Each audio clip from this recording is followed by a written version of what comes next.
Pegue papel e caneta que chegou o momento da nossa culinária saudável, que hoje tá caprichada, hein? Pãozinho de cenoura com sementes de abóbora. Quem vai ensinar essa delícia pra gente é a chefe Vanessa Faria. Seja bem-vinda, Vanessa. Tudo bom?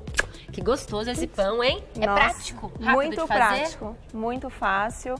E todo mundo, né, fica preocupado, não vou conseguir fazer pão sem glúten, que é sem glúten, sem lactose. Uau, que legal! Sem açúcar refinado, sem soja, super natural, com ingredientes super nutritivos. Então aquele pãozinho versátil para o café da manhã, lanchinho da tarde, né? Lanchinho da tarde para levar, né, para o trabalho ou eventualmente dar para o filho comer, porque é muito saudável, muito nutritivo.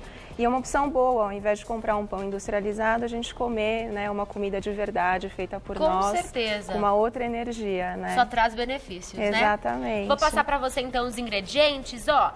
Como é pão, nós iremos usar muitos ingredientes assim, 40 gramas, 200 gramas, então é importante que você tenha uma balancinha em casa para conseguir medir certinho, porque é importante essa precisão para que o seu pão fique gostoso, tá? Essa balança é fácil de encontrar, é barata, né? Super barata. Talvez você tenha em casa, então siga direitinho os ingredientes para que esse pão dê certo, combinado? Vamos aos ingredientes então. Você precisa de 100 gramas de farinha de arroz integral, 50 gramas de farinha de amêndoas ou resíduo do leite de amêndoas. Esse resíduo, deixa eu até comentar, tem muita gente que faz leite vegetal em casa. Então não pode consumir lactose e faz o leite, né, de castanhas ou leite de amêndoas. Esse resíduo, que é a parte mais nutritiva, muitas pessoas jogam fora.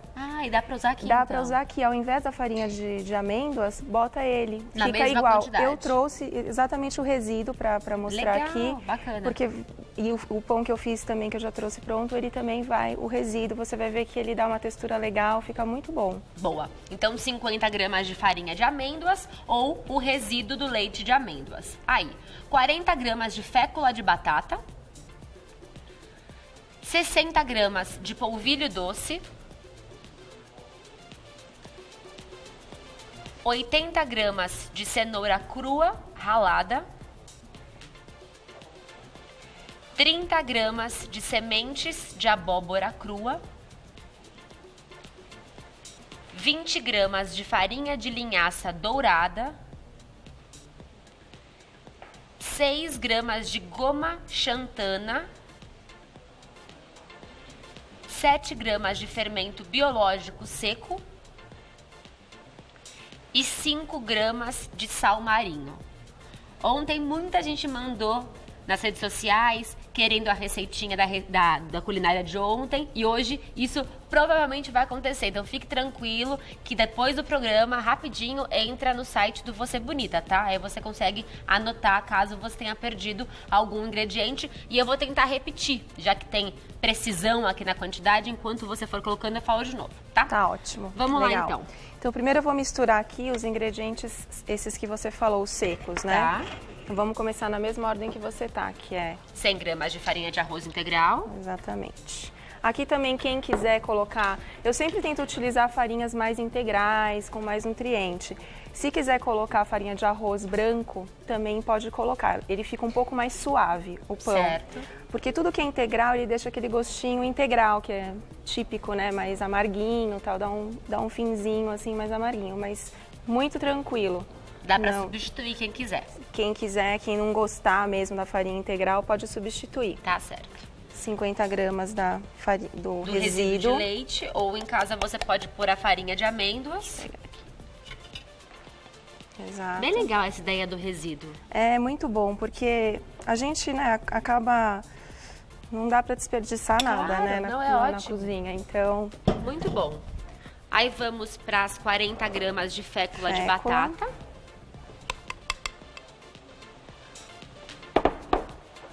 O polvilho.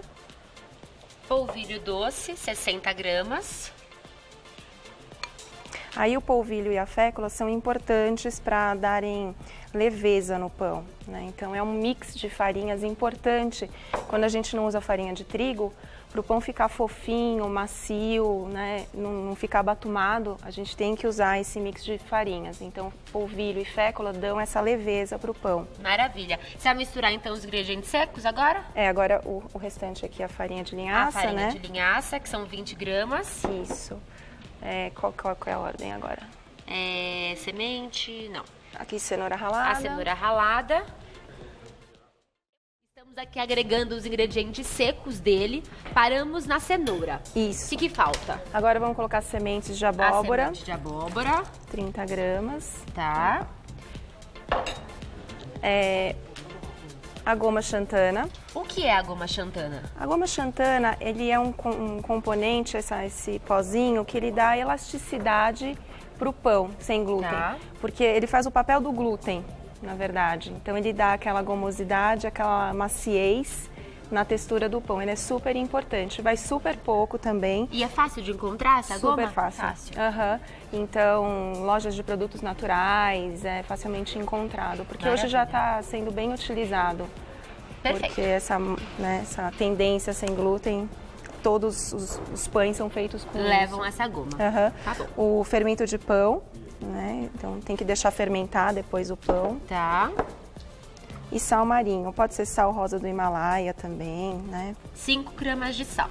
Isso. Aqui usamos o marinho. Agora, se você quiser ler os ingredientes líquidos... Farei isso então. Então, esses foram os ingredientes secos. Partimos para os ingredientes líquidos. Você precisa também de 40 gramas de melado de cana, 30 gramas de azeite de oliva extra virgem,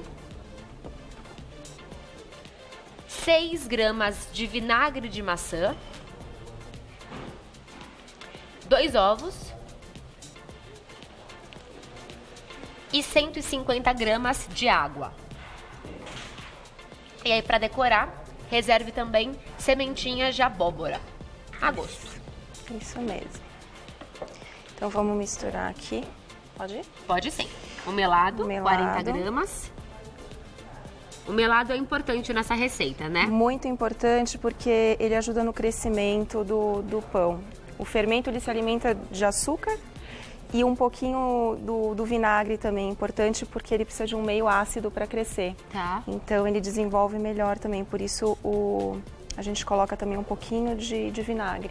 E o melado pode ser substituído por algum outro ingrediente? Pode colocar açúcar mascavo, a mesma quantidade, 40 gramas, pode colocar açúcar demerara. Tá. Então eu sempre digo para utilizar um açúcar mais puro, né? Não usar açúcar refinado. Então, tentar tirar isso. Então, pode colocar açúcar de coco, pode colocar o mascavo. Eu coloquei o melado, que ele é bem bruto. Tá. Né?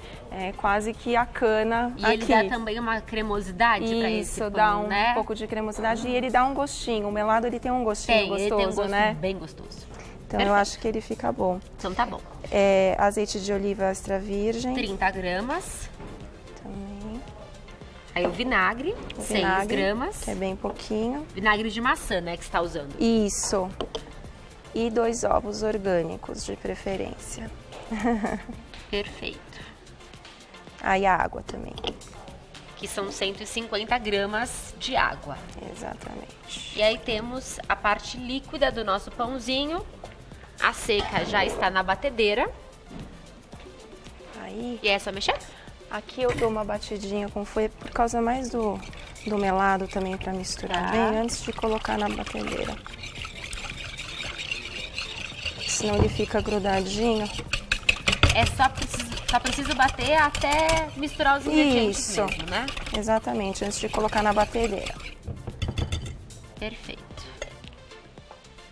Em quanto tempo esse pãozinho, depois que nós misturarmos, ele vai descansar, né? Vai descansar 40 minutos, 1 hora. Tá, para que ele cresça. A hora que ele crescer, eu vou mostrar na forma, ele vai atingir até a superfície em cima, sim, né? Na superfície dele. A hora que ele atingir esse tamanho, já pode colocar no forno. Ótimo. Tá. Vamos bater então que aí a gente te mostra como é que ele fica. Sobe o som.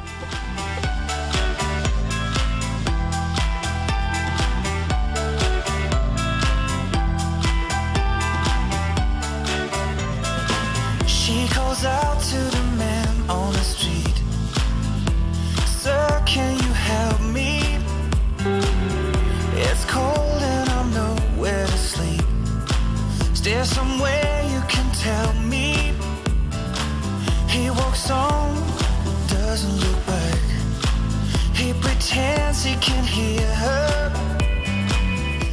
Já deu uma boa incorporada. Olha que massa que bonita que fica, né? Fica, nossa, fica... E quando você não está acostumado a fazer pão sem glúten, aí as pessoas olham e falam, meu Deus, deu errado a receita, desandou a maionese. Porque ela fica meio pegajosa e melequenta. Então não tentem... É assim mesmo, é assim né? mesmo.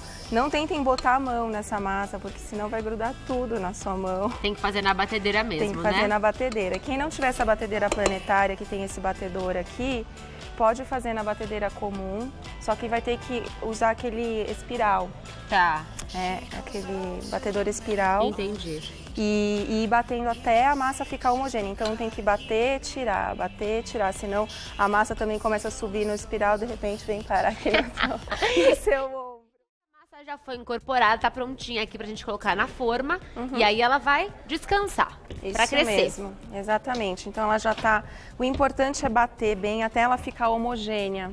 Então quem for bater na mão ou com aquela outra batedeira convencional, tem que bater bem para ele ficar bem incorporado, Entendi. Senão ele não cresce direito. Então várias pessoas às vezes me ligam, me chamam, mas não deu certo, não cresceu, não desenvolveu como o seu. O segredo tá no bater. Tá. Então tem que bater bastante. E não se assuste então com a textura, que foi o que você falou, Exato, né? Ele fica assim meio... Ele fica bem dentinho, pegajoso. Não fica sequinho. Nós estamos recebendo muitas mensagens no Insta do Você Bonita falando por que a medida não tá em xícara, não tá em colher, aqui tá em grama, porque tem que ser preciso, né? Exatamente. Cada ingrediente tem que estar na medida exata. Então, adquira uma balancinha se você não tiver e pese mesmo os ingredientes para que o seu pão dê certo. Dê certo. Todo mundo fala isso, né? E quando eu fiz o meu primeiro curso também de panificação, eu achei super Caxias, coxinha, eu falei, gente, né, por que tudo em gramas? Mas é muito importante mesmo, porque são ingredientes, você viu, são pouquinha quantidade. Pouquinha quantidade. Então, como dizer, a goma xantana, que se você pôr 1 grama a mais, ela pode endurecer o seu pão. São 6 gramas, então são 6 gramas. Por isso que é muito importante essa balancinha digital. Qualquer pessoa pode colocar na internet, balança digital, já vai aparecer, você compra online. Tá. Custa entre 40 a 60 reais. E você vai usar para várias receitas, Exatamente. Né? E isso talvez auxilie as suas receitas a darem certo, né? Porque às vezes a gente coloca a medida em xícara e vai que você exagerou, uma xícara é assim, colocou um pouco mais. A outra é assim, né? As xícaras não são padronizadas, não. então... Então, ó, essa é outra dica. Você põe o pão na forma, daí ele fica assim, bonito, né? Assim, bonito, só que não, tá? Só que não. Então, a dica é, pegue uma colher umedecida em água, pode umedecer mesmo, não tem dó, e vai empurrando, porque daí ela não gruda. Pode congelar essa massa? A massa crua não, você assa o pão e congela ele assado. E ele dura de 2 a 3 meses. Olha que legal. Então eu sempre indico as pessoas fazerem, porque você não vai comer um pãozão desse de uma vez só, né? A não ser que você tenha uma família grande. Então ele dura 3 dias fora da geladeira, ele ainda conserva a maciez dele. E aí você pode congelar em seguida e dura... Só depois de assado, né? Isso. Então a massa crua não. Já fatia, porciona e congela. Ele... Ótimo, hein? Opa, assim tem praticidade para sua dieta. Fomos atropelados aqui. Tá dando para ver? Direitinho agora, ó. Fica bonita a massa assim. Fica mais bonita, né? Fica. Aí ele vai crescer bonitinho. E para decorar, 40 minutos. E para decorar, você joga as sementinhas de abóbora por cima. Certo. E aí dá uma batidinha, assim, para a semente entrar na massa do pão. Nessa massa. Senão depois, na hora que você desenformar, ela vai sair inteirinha. Certo. E aí, num ambiente quente, úmido, ou se quiser deixar descansando dentro do micro-ondas ou dentro do forno, bota uma aguinha quente embaixo e aí o próprio vapor que essa água solta dentro do forno, dentro do micro-ondas, já vai ajudar no crescimento também. E aí, como eu sei quando ele atingiu o crescimento ideal? Aí, quando ele atingir... Tá. Quando a forma ficar cheia... Cheinha aqui. Essa é uma forma de que tamanho? 24 por 11. Tá. É uma forma média de pão. Então, atingiu aqui a boca da forma, o seu pão tá pronto. Também dá pra fazer esse pão em formatinhos pequenininhos de cupcake, sabe aquelas forminhas de silicone? Sei, legal. Se quiser fazer para lanchinho infantil, fica super legal. E esse pão aqui você vai fatiar depois de assado, né? Exatamente. Assou, deixa esfriar, não corta o pão quente, porque quando você corta o pão quente, a faca tá gelada. Quando entra em contato com o pão quente, as fibras do pão se aglutinam. E aí parece que o pão tá embatumado. Olha. Fica aquela coisa grudenta, assim. Então corte depois de frio. Depois de frio. Todo mundo gosta de comer um pãozinho quente, né? Mas é bom cortar ele frio e depois esquenta. Depois esquenta. Ótima dica essa. Nós temos, diretora, as calorias desse pãozinho? E quanto ele rende? Não temos? Sabe mais ou menos quantas calorias tem esse pãozinho? Eu não sei. Mas é um pãozinho do bem, né? É um pãozinho do bem, a gente não pensa em calorias, não é um pãozinho do bem. Pensem na quantidade de nutrientes, de saúde que você está colocando no teu corpo. Esse é o mais importante. Bacana. Do que ficar contando caloria. Arrasou. Posso experimentar o pão, então? Vai. Tá prontinho? Tá prontinho. Vamos lá, então, que eu quero experimentar. E aí você pode usar esse pão para fazer sanduíches, né? Pro café da manhã. É uma delícia. Pode sentar aqui ao meu lado. Ah, eu sento aqui? Sente. Vamos mostrar primeiro, antes de eu experimentar, a textura do pão. Olha, tá bem úmido, hein? E é bem macio, né? Olha isso, que bacana que fica. Esse preconceito que as pessoas têm de que pão sem glúten é ressecado. Gente, mas duro. Não tem nada ressecado aqui. Não é? Nada. Você falou então que desse jeito assadinho, 3 dias, ele vai ficar assim? Vai. Legal. Pode acreditar. Bom? Gente, é muito bom. Aprovadíssimo. Que bom. Nossa, que bom. Delicioso mesmo. Ótimo. Essa crocância, da semente de abóbora é muito especial. E o pão é úmido mesmo, assim. Sem conversa, é úmido. Vou deixar então o contato, peraí, que eu esqueci minha fichinha ali. Vou buscar comendo esse pedacinho de pão, que ficou muito bom. Se você perdeu os ingredientes, acesse o nosso site que você vai encontrar lá, tá? E eu quero agradecer então a chefe Vanessa Faria, que arrasou nessa receitinha. O Insta dela é cozinhadobem.sp e o e-mail cozinhadobem.sp@gmail.com. Tem alguma dúvida, escreva para ela que ela vai te ajudar. E olha, faça esse pão, compre a balancinha, siga à risca os ingredientes, porque é sucesso. Vai dar certo. Nossa, eu queria... Peraí. Eu fico falando de boca cheia. Tá bom. Um beijo, viu? Obrigada. Espetacular. Receita deliciosa, pãozinho que você deve fazer nesse feriadão.